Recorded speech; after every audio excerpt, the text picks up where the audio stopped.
Hey everyone, welcome back to E-commerce Masters, the show where we unpack what's driving growth for modern manufacturers, distributors, and e-commerce brands.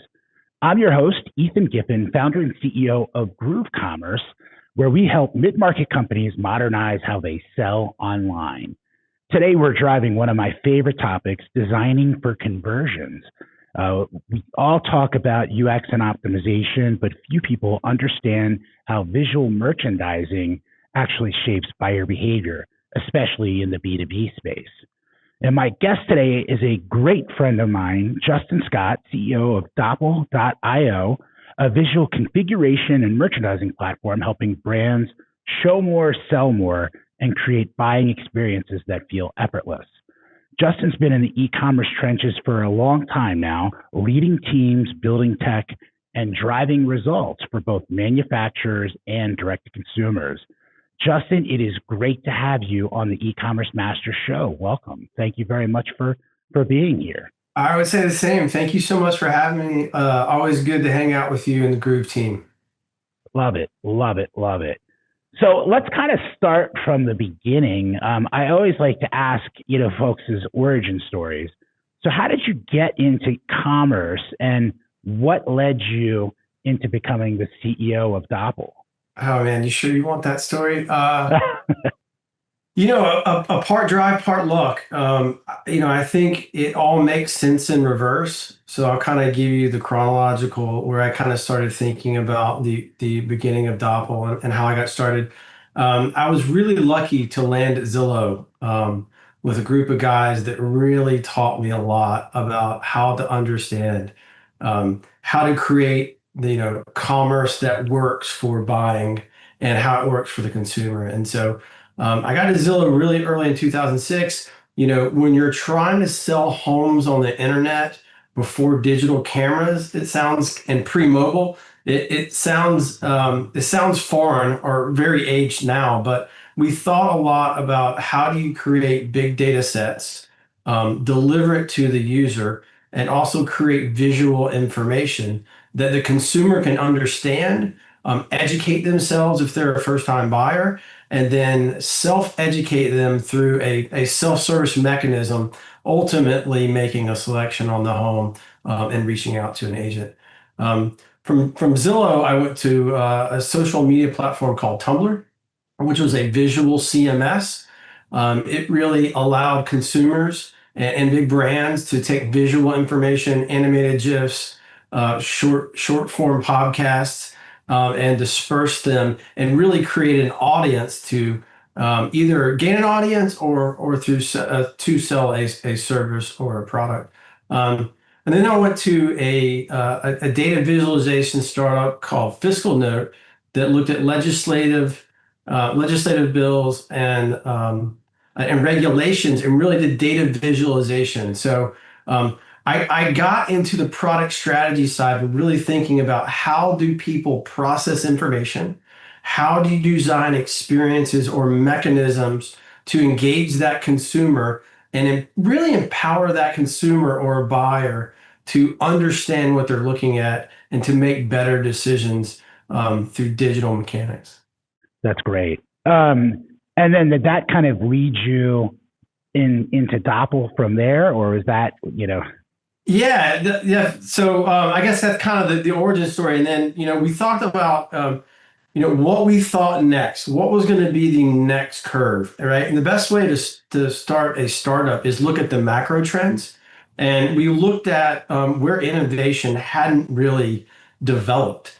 And if you think about the JPEG, which stands for the Joint Photo Excellence Group, it was just a bunch of people that got together and said, hey, if we're going to share visual information on the web, we've got to develop a file format that can move fast throughout the web, right?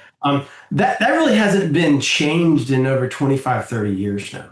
And it's not that 3D is so incredible, although 3D utility is amazing. I'm a little biased, but I think it's amazing. It's that 2D is so deficient, right? One, it doesn't give the user control to self opt in to deriving that information, but it's also really flat.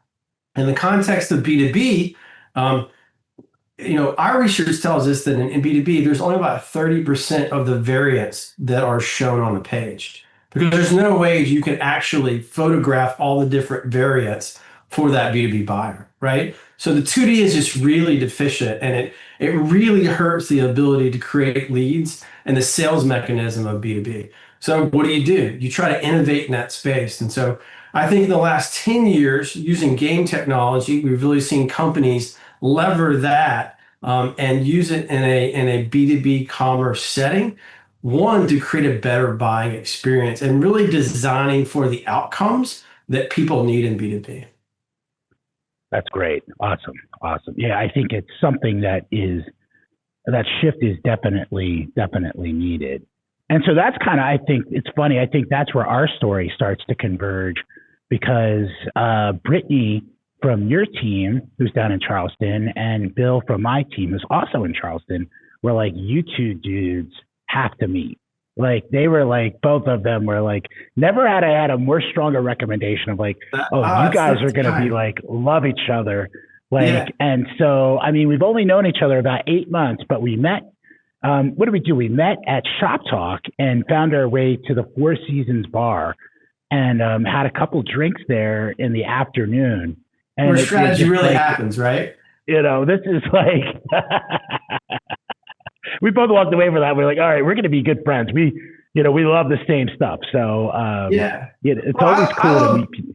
I would say I love talking to you because, we're obviously very bullish and excited about what we do, but we only solve half the puzzle, right? We provide a 3D canvas where people can come in and configure these products and learn about what they need. But the buyer's journey, the mechanism that you've heard me talk about, is a pathway that needs to be created with partners. So the connection between Britt and Bill and getting to talk to you is like, okay, how do we build a better mousetrap with Groove to create these pathways and allow B2B buyers to make better decisions, right? And I think you and I see a lot of opportunity. We're both entrepreneurial, so I think having that common ambition and also maybe a cocktail at Four Seasons wasn't a bad kick off the friendship. And we also share a love for some yacht rock, so that and dance music as well. So that's true. There's a lot of threads there. I think Brittany would say that you both love the finer things in life. Which I take as a compliment from.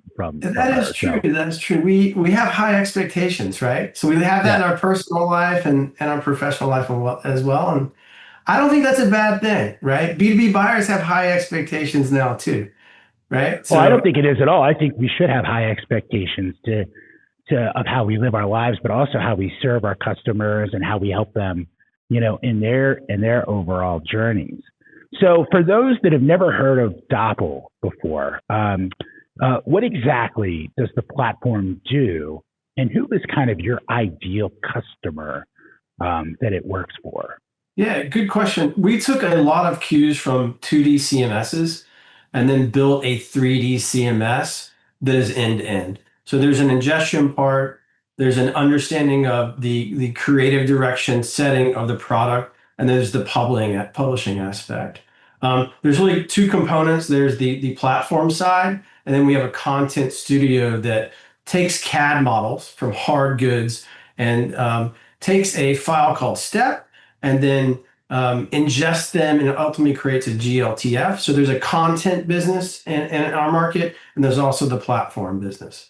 But if you look at it from the outside, there's a lot of nerdy stuff around 3D files and whatnot, but it's just a 3D CMS. And the ideal customer for us is between 50 and 500 million usually. They usually have a problem to solve in assistance to their sales team. They still have brick and mortars. They're usually OEMs and factories, and they have a sales team that is in market. A lot of times they have dealer networks, but people are coming to their .com and they want to understand their products better. And there's text content, which is great, but visual information is just a lot faster. And what we've learned in B2B is there's usually a right answer on how they want to buy. Right? And the D2C market is, how does a product make me feel? When you're buying in B2B, you've got a job to do because you're getting paid to do that, right? And you're not buying one of one. Usually you're buying different product configurations for different jobs, and you might be buying in bulk, right? And you might not be buying there, but you might be asking for a request for quote. So we give companies that ability, and with partners like Groove, to construct that mechanism to be able to come in, self-educate, right? And B2B buyers want control to understand complexity. And if you talk to any B2B OEMs, they will tell you in the first paragraph, our products are complex. So in a lot of ways, Dopple just tries to simplify the complex with our partners.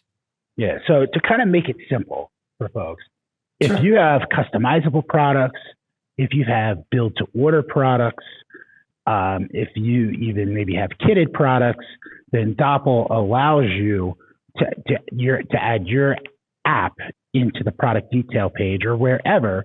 And as the end user chooses different selections, it creates a visual representation of what that product is going to look like. That's exactly right. I don't know if I could say it better myself. You know, yeah, I might hire you.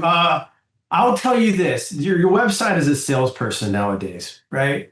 And in B2B, you need an engineer, a sales engineer on that website. So that sales engineer helps configure that product, right, with that buyer to understand the complexity. And one of the reasons we became interested in Dopple is we saw salespeople going to market and configuring a product on paper and then having to go back to an engineer and have it get it redrawn, right? And that back and forth, we thought we could solve with Dopple technology. Right. So at the simplest level, it's a sales engineer through digital technology on your website that helps empower buyers to make better decisions. Do you have a favorite customer implementation that maybe we could pull up on screen here to take a look at? Yeah, we recently launched over 50 configurators with copper hoods. My wife and I are doing a kitchen renovation, so this kind of hit close to home. And if you've ever done a renovation with a significant other, a partner, it is a financial as well as an aesthetic choice. So copper hoods has been a great client. Again, these are really high value hoods. If you come in, they have their hoods named usually by cool locations. So you can pick any location. Del Mar sounds pretty cool. And you can come in, you're immediately visually greeted with a 3D object of the hood. You can come in and check the color that is the aesthetically pleasing to your kitchen tones, the color tones. You can look at the textures, right? And you can see that's that hammered metal.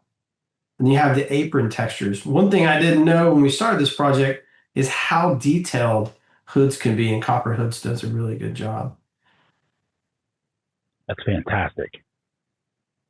Yeah, it's really so literally really you're able to select every available option that they have, every available accent or no accent, size, finish, and at the end get both a visual representation as well as a final price in this. Yeah, it's really a customized, personalized product. You can come in, change the colors, change every detail. If it exists physically, we match that digitally.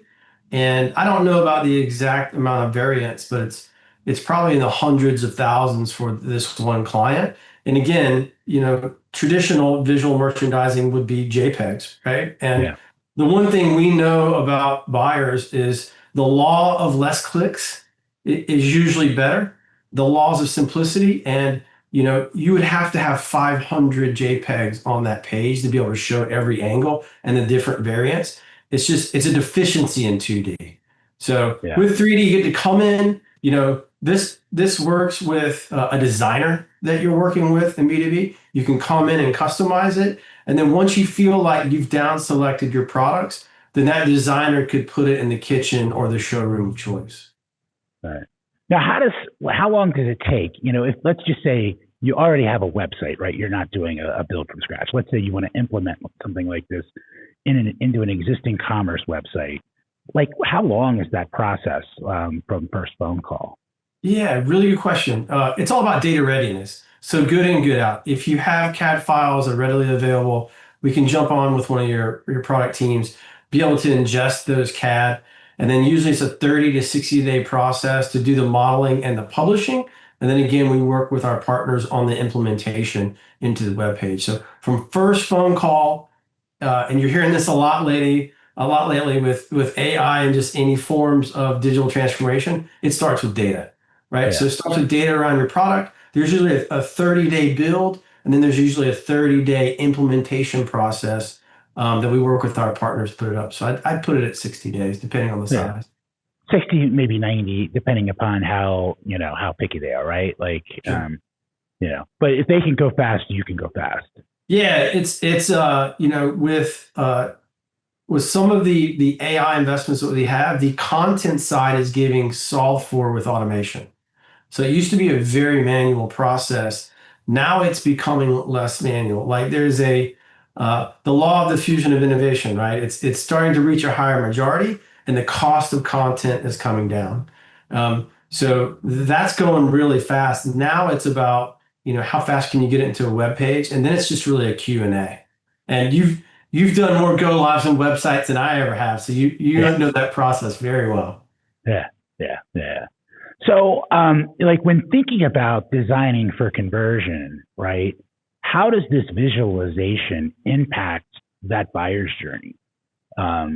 Like how are you seeing that like flow all together in terms of how it rings for the actual buyer of the product? Yeah, I mean, when we talk to B2B about what they're trying to accomplish, we spend a lot of marketing dollars, right?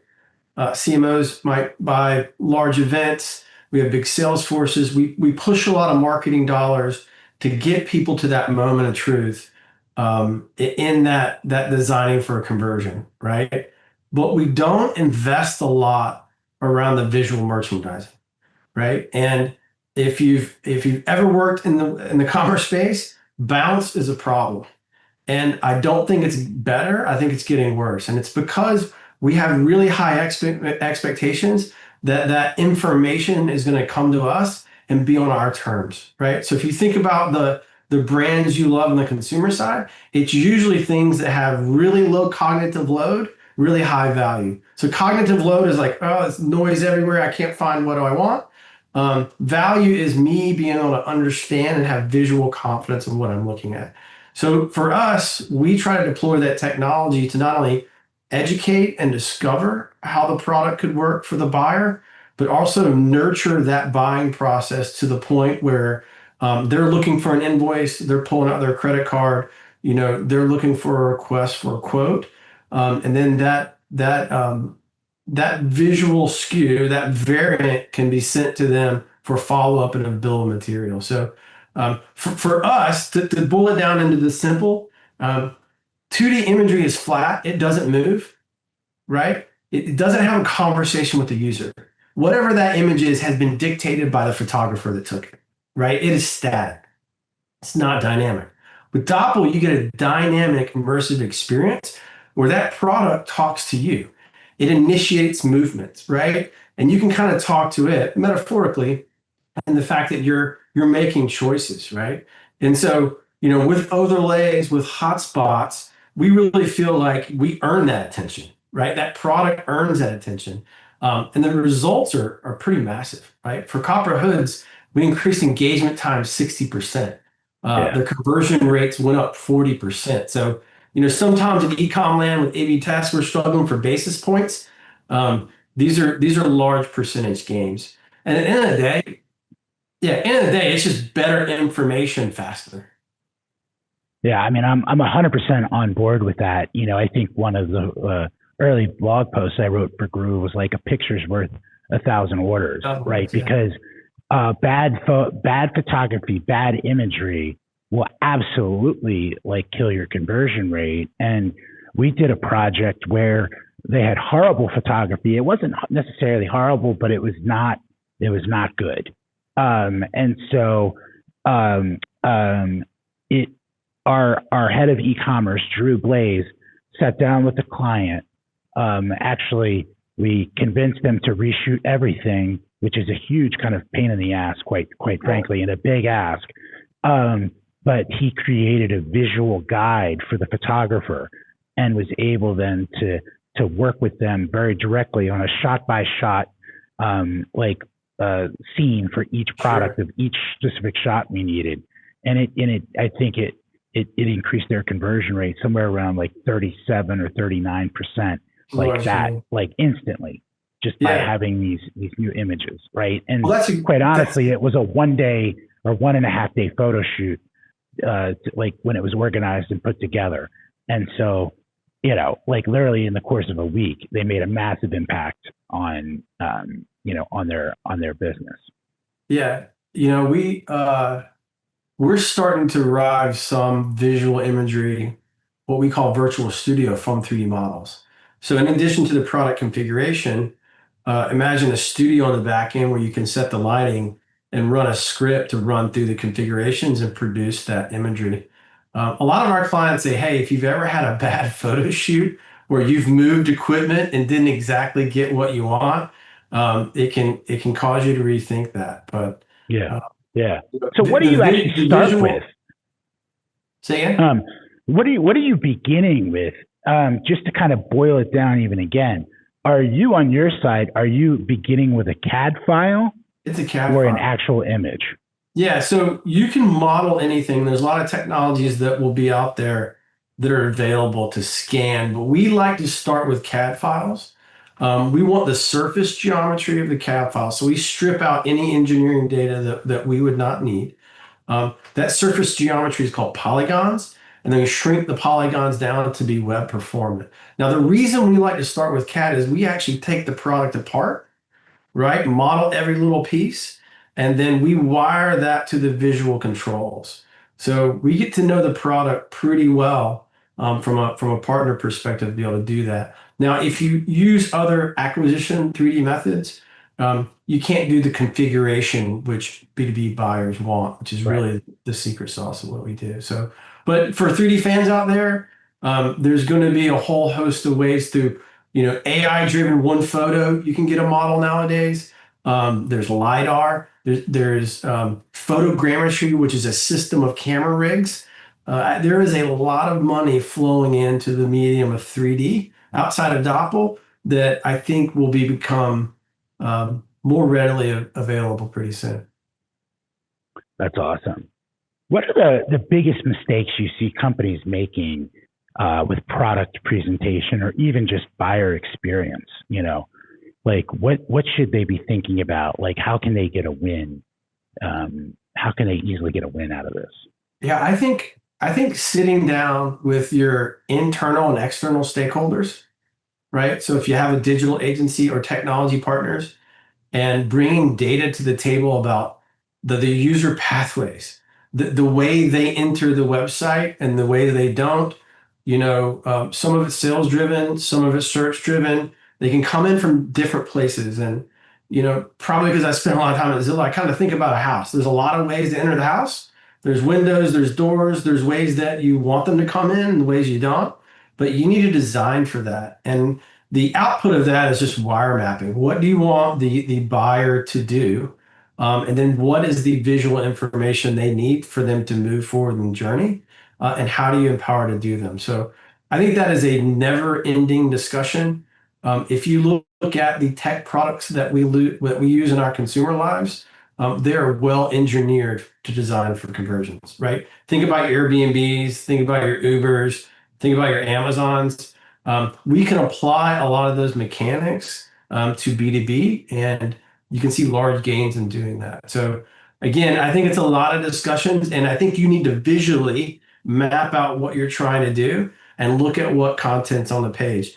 And I will tell you, in our studies, people don't read block text. It can be valuable, but immediately you need to give them the why in the block text. And we think visual mediums is the best way to do it through imagery, through 3D, pull out the details of why that is so special. And then if they want to go deep on the text part, they can. But people want information fast, right? It's low cognitive load, high value. Yeah. Yeah.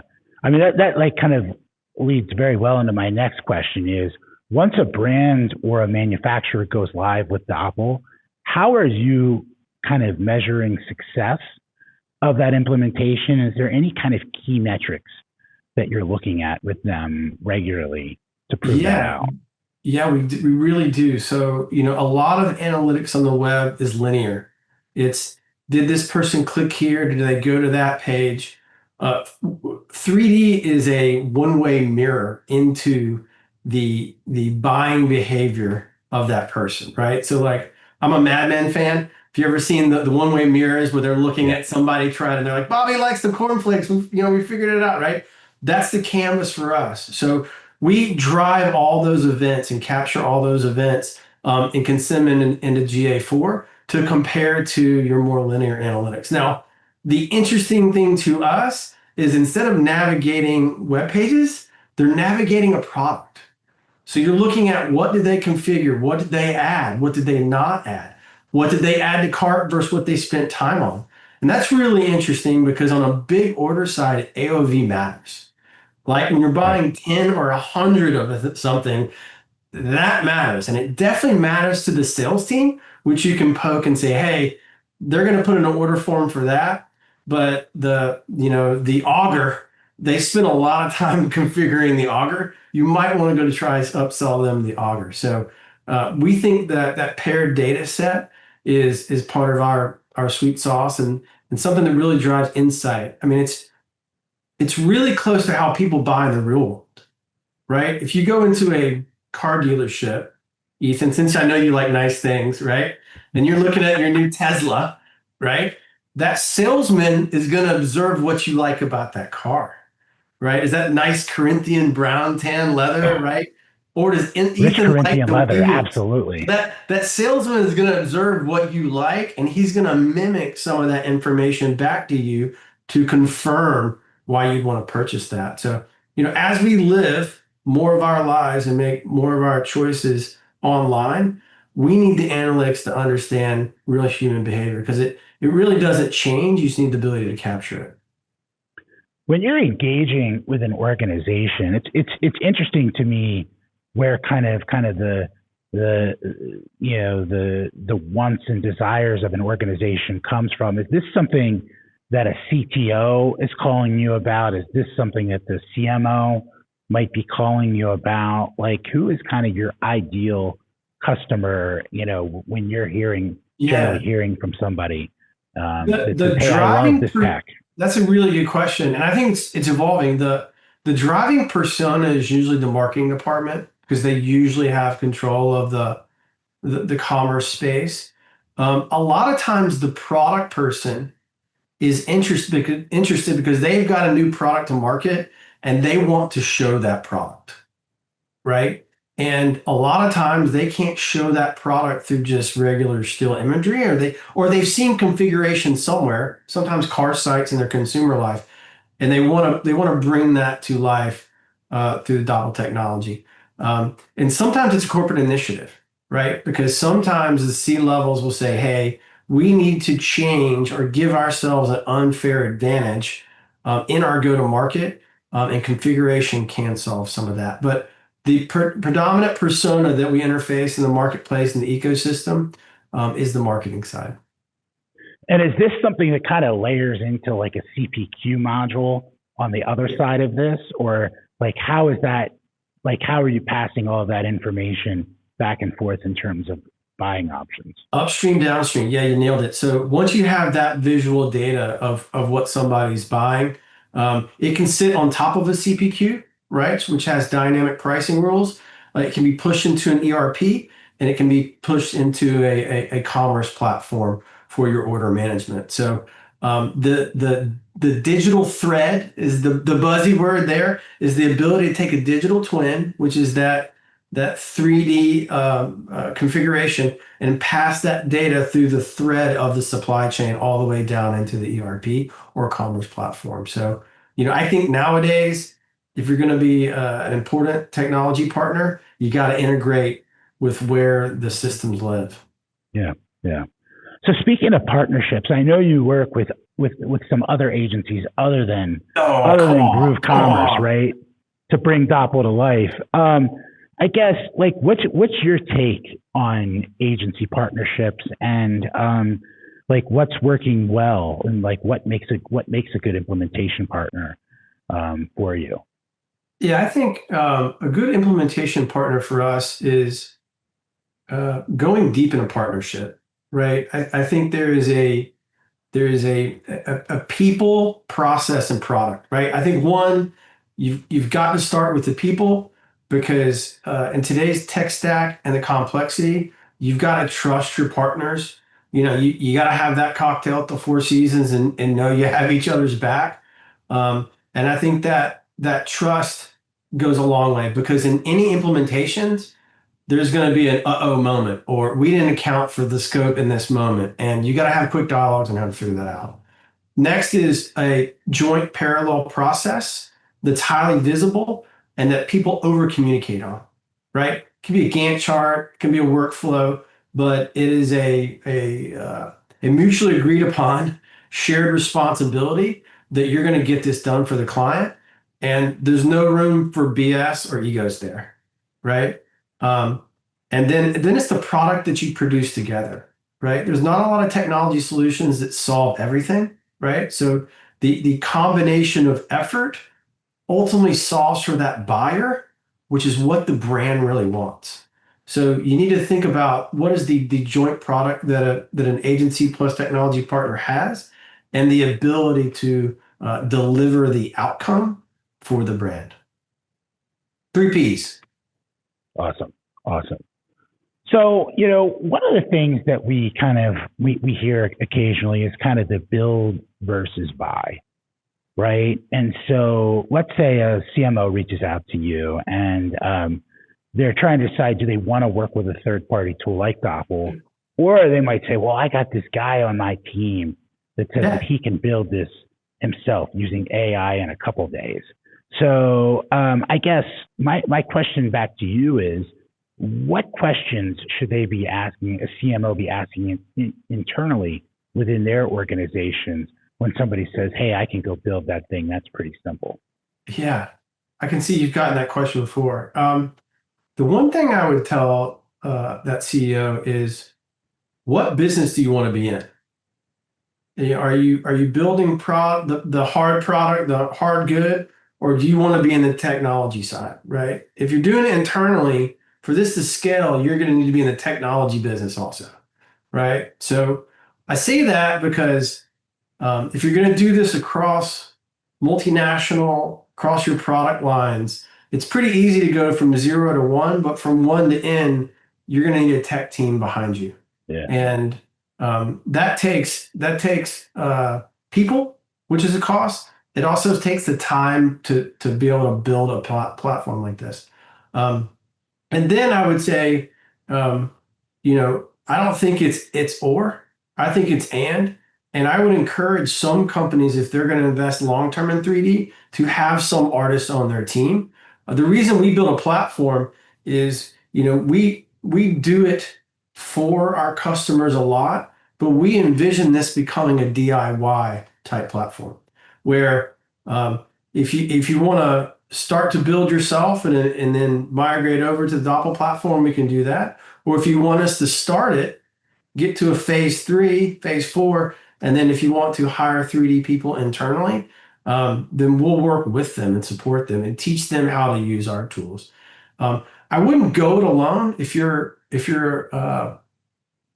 above 50 to 100 million and you're trying to run that business, one person might be able to get you started, but I don't think you can scale up to hundreds of products that have millions of SKUs, right? Just the digital asset maintenance alone for one person would be undoable.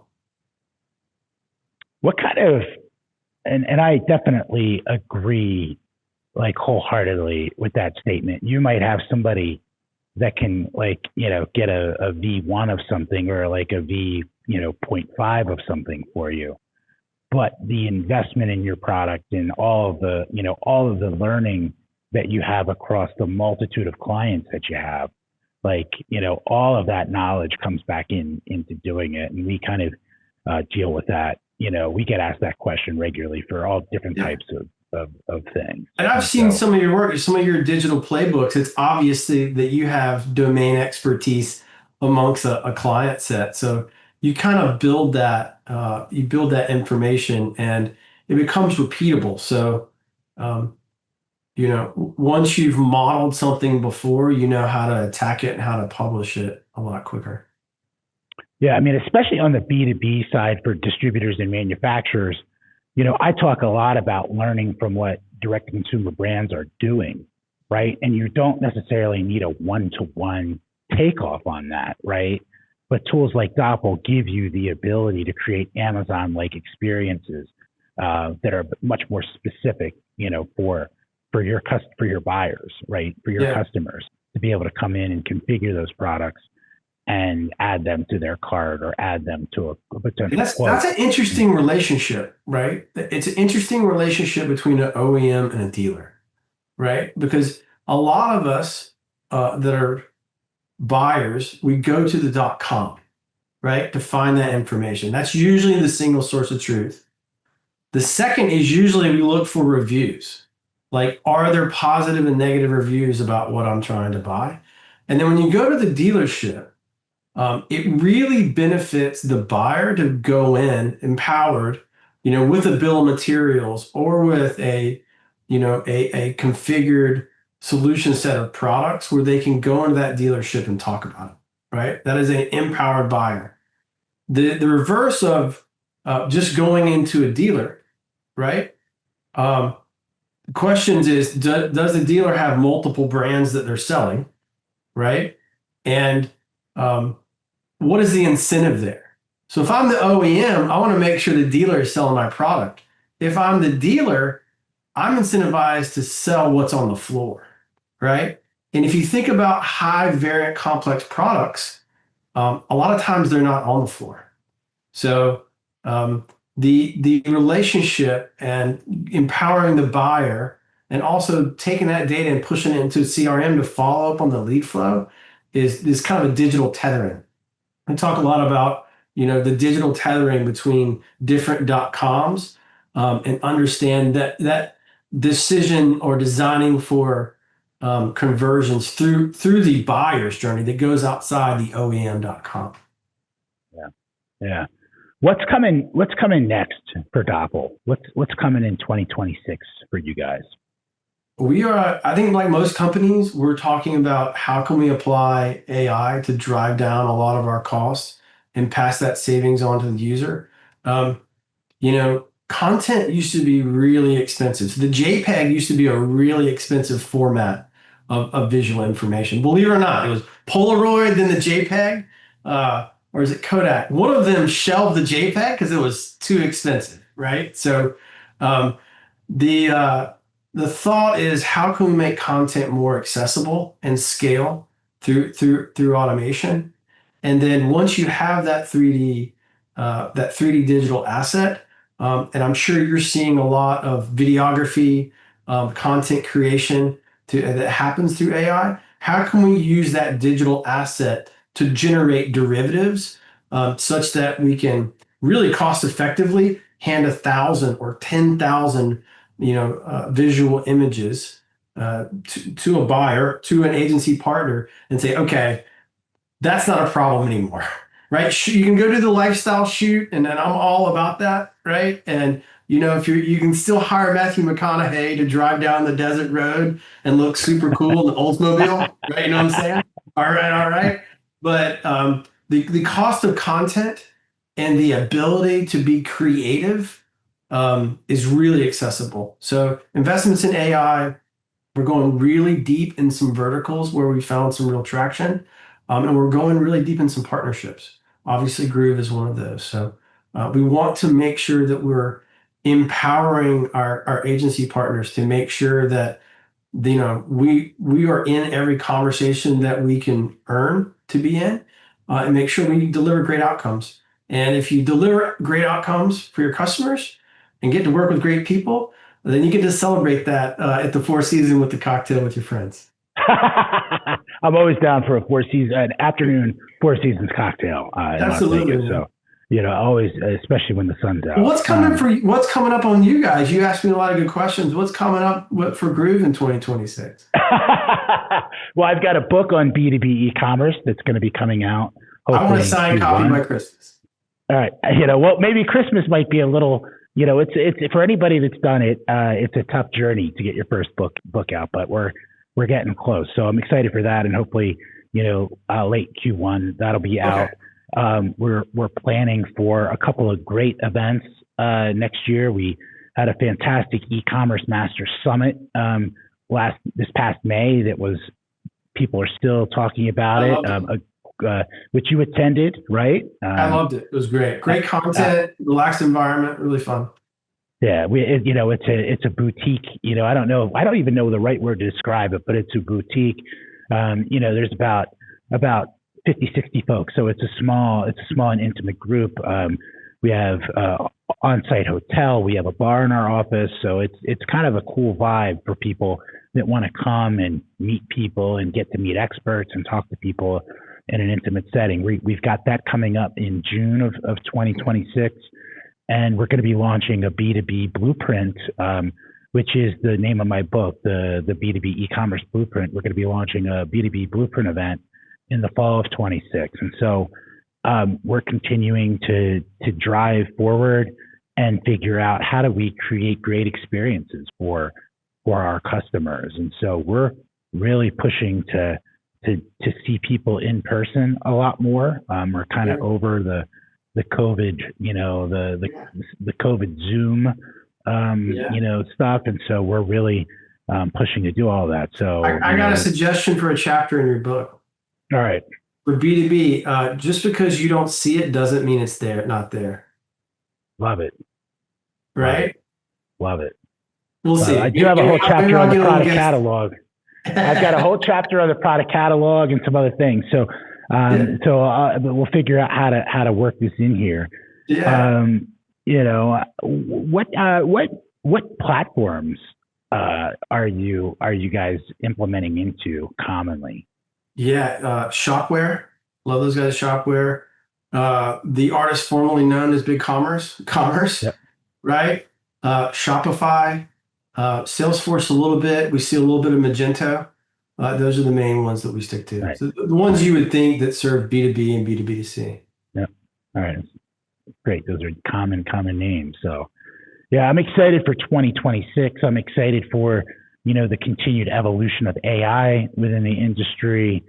And quite honestly, I'm just excited that having partners like Dopple and HawkSearch and some other people that we've really kind of built some fantastic relationships with and I think are really helping our customers increase their conversion rates, increase their revenues. I'm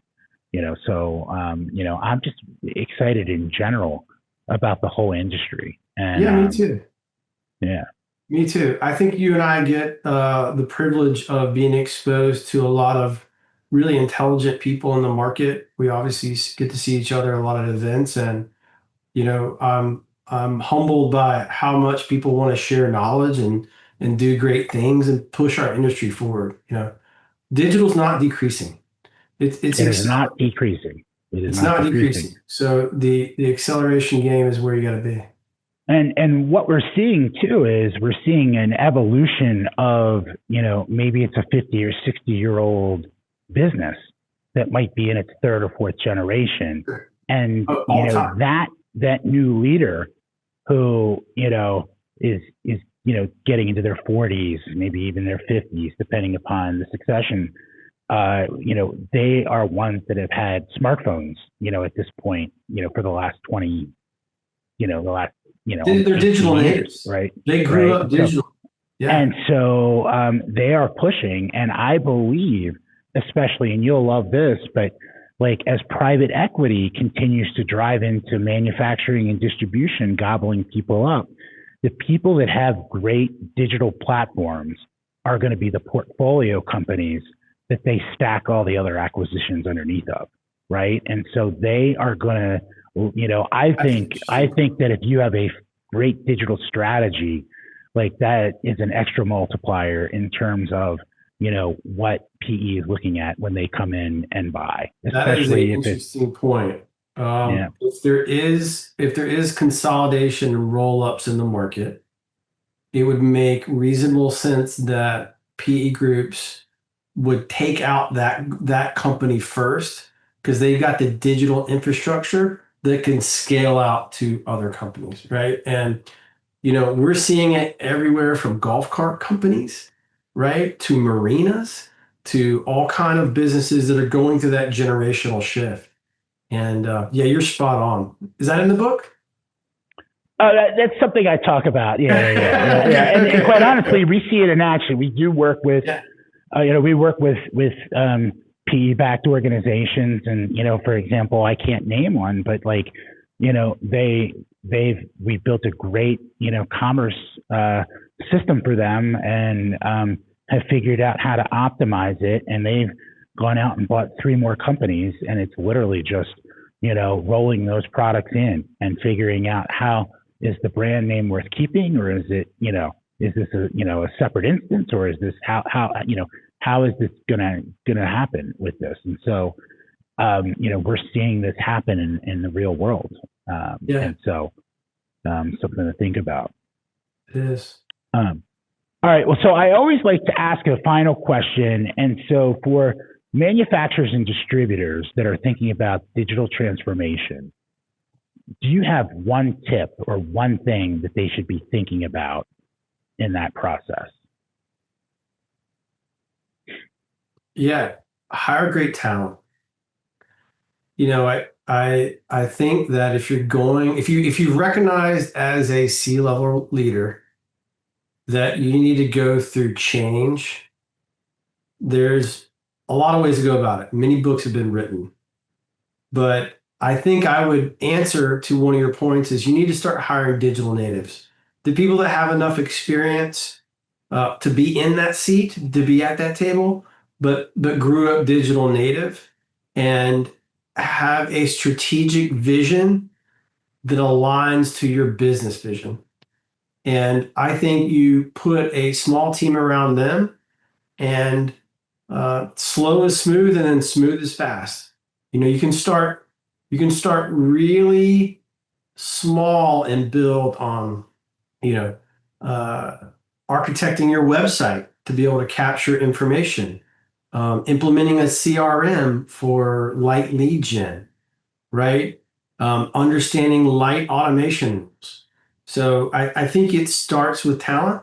I think I'll go back to the talent, the people, the process, and then the outcome of the product. So I think the ability to hire great talent out there is the best first investment any company can make for people that have digital vision, right? People that don't see just 6 months out, or 2 months out, or 2 years out. If you can get somebody that sees 5 years out, and is steadfast in that vision, and you can get them in their org, that is the best place to start transformation, because you can coalesce around that vision.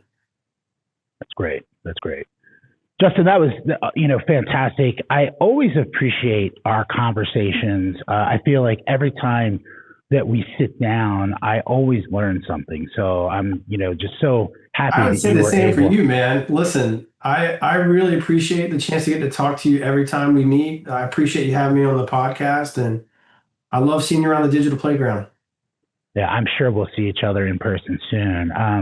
But for anybody that wants to learn more about Dopple, you can head on over to dopple.io.